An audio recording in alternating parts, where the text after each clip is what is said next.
Okay, so now for the last part of series. So we've done the sequence already in a couple of videos. We did the intro to series in the second video, and now we're going to be dealing with sigma notation. So sigma notation is just another way of writing things as um, series. So notice that we have our sigma notation, which is this part right here, and then I've identified some pieces for you. So notice that we have the sum. That's what this little e means right here. That's a Greek sigma.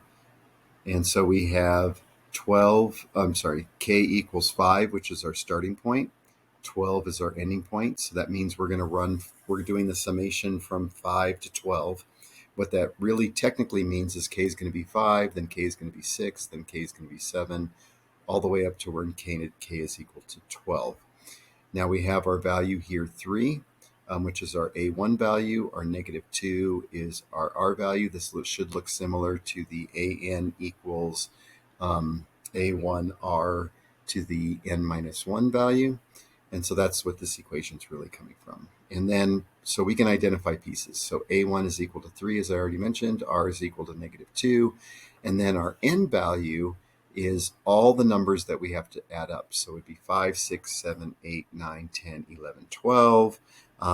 If you count them on your hand, you get 8. But the way that you calculate it is you do the highest number, 12, minus 5, plus 1. And if you add all those up, that equals 8. And then that's what we use. Now notice that now we know our A1, our R, and our N. So if we go back up,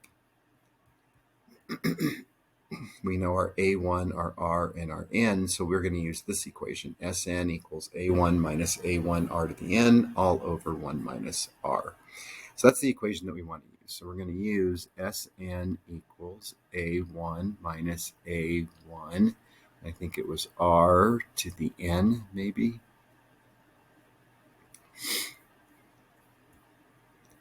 Yep. So that's what we're going to use for that equation. So that's what we're dealing with. Now we have to identify our pieces here. A1 equals -1. R equals 4.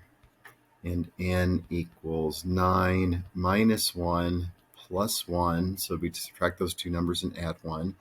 So that would be 9. So that's our N value. Now we just plug everything in.